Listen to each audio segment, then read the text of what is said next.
الحمد للہ وحدہ والصلاة والسلام علی من لا نبی بعد اما بعد اعوذ باللہ من الشیطان الرجیم بسم اللہ الرحمن الرحیم بلوغ المرام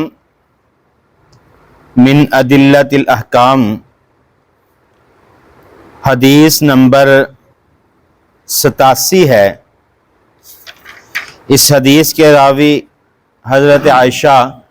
رضی اللہ تعالی عنہا ہے۔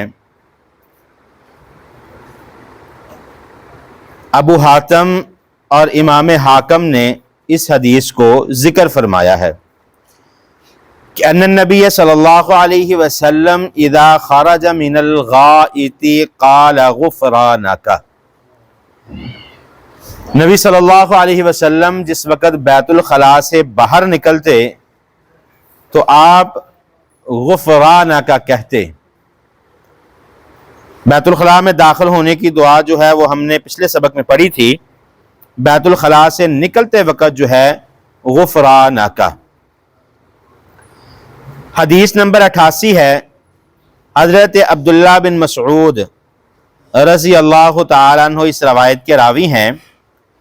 فرماتے ہیں کہ نبی صلی اللہ علیہ وسلم جب قضائے حاجت کے لیے نکلے تو آپ صلی اللہ علیہ وسلم نے مجھے حکم دیا کہ 3 مٹی کے ڈیلے لے کر آؤ۔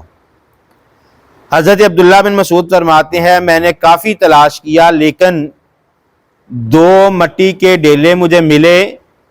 اور تیسرا جو ہے وہ گوبر کا ایک ٹکڑا ملا، وہ میں اٹھا کے لے آیا۔ تو نبی مکرم صلی اللہ علیہ وسلم نے وہ 2 مٹی کے ڈھیلے رکھ لیے اور جو گوبر کا ٹکڑا تھا نبی صلی اللہ علیہ وسلم نے واپس لوٹا دیا اور آپ نے فرمایا کہ یہ پاک نہیں ہے اور نہ ہی پاک کرنے والا ہے۔ جس طرح پچھلی حدیث میں ذکر کیا تھا کہ 3 ڈیلوں کے حوالے سے، تو نبی صلی اللہ علیہ وسلم نے فرمایا کہ اگر 3 میسر نہ آئیں، 3 نہ ملے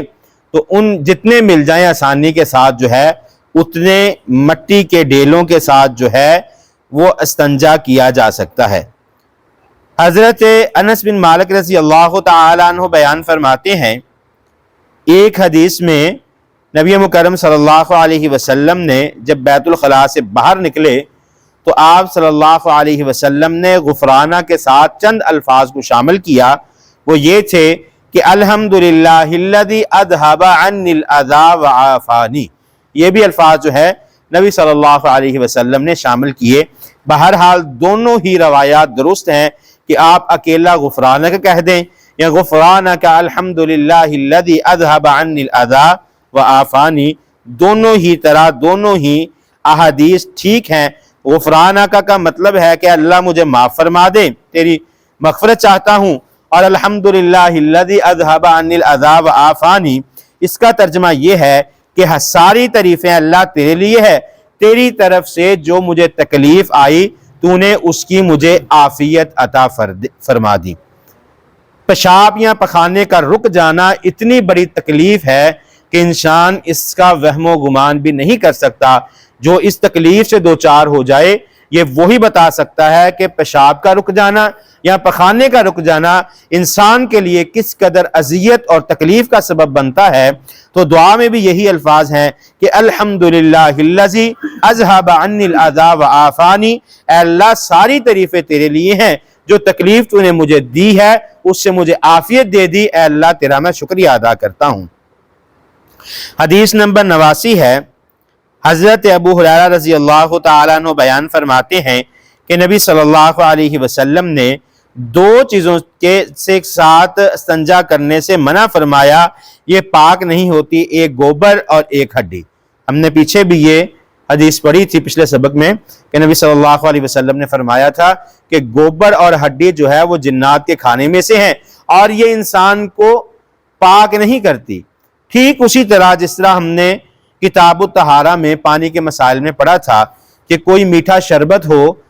خوشبودار ہو، جامع شری ہو، سندل کا ہو، کوئی بھی شربت ہو، خوشبودار ہے، عمدہ ہے، پینے میں اچھا ذائقہ ہے، لیکن ہم اس سے طہارت نہیں حاصل کر سکتے، وہ پکیزہ نہیں کر سکتا ہمارے جسم کو۔ اگر آپ میٹھے پانی سے، جامع شری سے، روح افزا سے یا سندل کے پانی سے یا آپ مہنگے سے مہنگا شربت جو ہے اس سے جو ہے آپ طہارت حاصل کریں، وضو کریں، تو آپ کا وضو مکمل نہیں ہوگا۔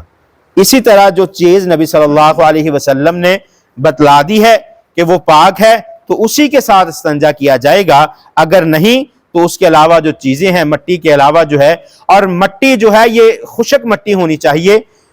بعض لوگوں کی ذہن میں یہ چیز آ جاتی ہے کہ جس طرح اینٹ جو ہے، پکی ہوئی مٹی جس کو کہہ لیں گے، اس کے ساتھ استنجا نہیں ہوتا۔ کچی مٹی اس کے ساتھ جو اس کے ڈیلے ہیں اس کے ساتھ استنجا کیا جاتا ہے۔ حدیث نمبر 90 ہے، حضرت ابو ہریرہ رضی اللہ تعالی عنہ بیان فرماتے ہیں کہ نبی مکرم صلی اللہ علیہ وسلم نے فرمایا کہ پیشاب کے چھینٹوں سے بچو، کیونکہ پیشاب کے چھینٹوں کی وجہ سے جو ہے وہ اللہ رب العالمین قبر کا عذاب میں مبتلا کر دیتے ہیں۔ پیشاب کے چھینٹوں سے اللہ رب العالمین قبر کے عذاب میں مبتلا کر دیتے ہیں۔ پھر امام حاکم نے چند الفاظ کا اضافہ کیا، فرماتے ہیں کہ نبی صلی اللہ علیہ وسلم نے فرمایا اکثر عذاب القبر من البول، بول کہتے ہیں عربی زبان میں پیشاب کو، کثرت کے ساتھ جو لوگوں کو قبر کا عذاب دیا جائے گا اس میں پیشاب کے چھینٹوں کی وجہ سے، کیونکہ ہمیں باغے واش روم میں جاتے ہیں اور احتیاط نہیں کرتے، پیشاب تیزی کے ساتھ آتا ہے، اور جس طرح ہمارے واش روم ہے، آج سے کچھ سال پہلے جو سیٹیں تھی وہ کافی نیچے ہوتی تھی، آج بالکل ان کی جو گہرائی ہے وہ کم کرتے جا رہے ہیں، اس میں بہت زیادہ ممکن ہے کہ آپ کے کپڑوں پر جو ہے وہ پیشاب کے جو ہیں وہ چھینٹے پڑ سکتے ہیں، آپ کے جسم پر پڑ سکتے ہیں۔ بلکہ بعض علماء کرام تو یہاں تک کہتے ہیں کہ واش روم میں جو ہم بیٹھتے ہیں اس کے بالکل مخالف سمت، جس طرف واش روم کی گہرائی زیادہ ہوتی ہے، آپ اس طرف منہ کر کے بیٹھے تاکہ پیشاب کے چھینٹے جو ہے وہ آپ کے جسم پر، آپ کے کپڑوں پر پڑنے کے کم سے کم اثرات جو ہیں، جب آپ اس طرف منہ کر کے پیشاب کریں گے تو یقیناً جو ہے وہ پانی کا بہاؤ بھی اس طرف ہوگا، اور اس طرف کچھ گہرائی زیادہ ہوتی ہے، پیشاب کے چھینٹے جو ہیں وہ آپ پر پڑنے کے اثرات کم ہو جائیں گے۔ حدیث نمبر 91 ہے، حضرت سراقہ بن مالک رضی اللہ تعالی عنہ بیان فرماتے ہیں کہ نبی صلی اللہ علیہ وسلم نے فرمایا کہ جب تم بیت الخلاء میں بیٹھو تو اچھے طریقے سے بیٹھو، آدھا ادھورا نہ بیٹھو۔ آپ جب بیت الخلاء میں بیٹھو، بعض دفعہ عموماً جنہوں نے تنگ لباس پہننا ہوتا ہے ان کے لیے بیٹھنا مشکل ہوتا ہے، وہ آدھے ادھورے بیٹھے ہیں، اس سے کیا نقصان ہوتا ہے طبی اعتبار سے؟ آپ کی پیشاب کی جو نالی ہے اس سے پیشاب کے قطرے مکمل آپ کے جسم سے باہر نہیں آتے،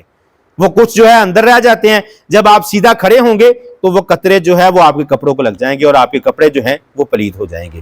اور اکثر ایک آپ مسئلہ شاید کسی میں سے آپ نے بھی سنا ہو کہ جب بیت الخلاء میں بیٹھے تو بائیں پاؤں پر وزن دے کر بیٹھیں، جس کی حقیقت کے ساتھ کوئی تعلق نہیں ہے۔ بعض جگہ پر میں نے بھی پڑھا ایک دو جگہ پر کہ رفع حاجت کے لیے جب آپ بیٹھیں تو بائیں پاؤں پر وزن دے کر بیٹھے، حالانکہ حقیقت میں اس کے ساتھ کسی قسم کا کوئی تعلق نہیں ہے۔ وہ کہتے ہیں جی جب آپ بائیں پاؤں پر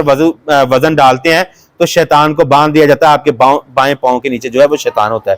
شیطان اس وقت باندھا جائے گا، اس کے اثرات سے اس وقت آپ محفوظ رہیں گے جب بیت الخلاء میں داخل ہوتے وقت آپ بیت الخلاء میں داخل ہونے کی دعا پڑھیں گے، اللہم انی اعوذ بک من الخبث والخبائث۔